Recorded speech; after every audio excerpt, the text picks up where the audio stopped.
12 তাৰিখে ৰাতিপুৱা 11 বজাত অসমৰ নতুন মন্ত্ৰীসভাই শপত গ্ৰহণ কৰিব। অহা 10 তাৰিখে ৰাতিপুৱা 10 বজাত ভাৰতীয় জনতা পাৰ্টি বিধায়িনী দলৰ বৈঠক হ'ব।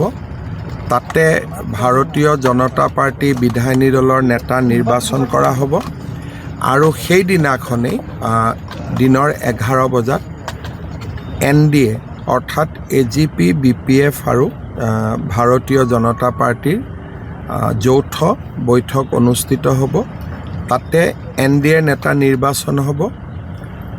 12 বজাত অসমৰ ৰাজ্যপালক সাক্ষাৎ কৰি চৰকাৰ গঠনৰ অনুমতি দিবলৈ অনুৰোধ জনোৱা হ'ব আৰু ৰাজ্যপাল মহোদয়ে অনুমোদন দিয়াৰ লগে লগে চৰকাৰ গঠনৰ প্ৰক্ৰিয়াও আৰম্ভ হ'ব আৰু 12 তাৰিখে 11 বজাত প্ৰধানমন্ত্ৰী নৰেন্দ্ৰ মোদী ডাঙৰীয়াৰ উপস্থিতিত শপত গ্ৰহণ অনুষ্ঠান অনুষ্ঠিত।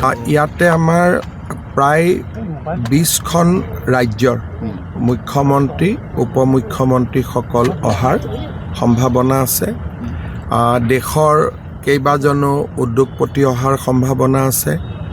আমাৰ অসমৰ সত্ৰাধিকাৰ প্ৰভু ঈশ্বৰসকল অহাৰ সম্ভাৱনা আছে আৰু ভাৰতীয় জনতা পাৰ্টি আৰু অসম গণ পৰিষদৰ বুথ কমিটিসমূহৰ সভাপতিসকলকো বা আমাৰ গাঁও পঞ্চায়তৰ নিৰ্বাচিত প্ৰতিনিধিসকলকো এই অনুষ্ঠানত যোগদানৰ বাবে আমন্ত্ৰণ জনোৱা হৈছে।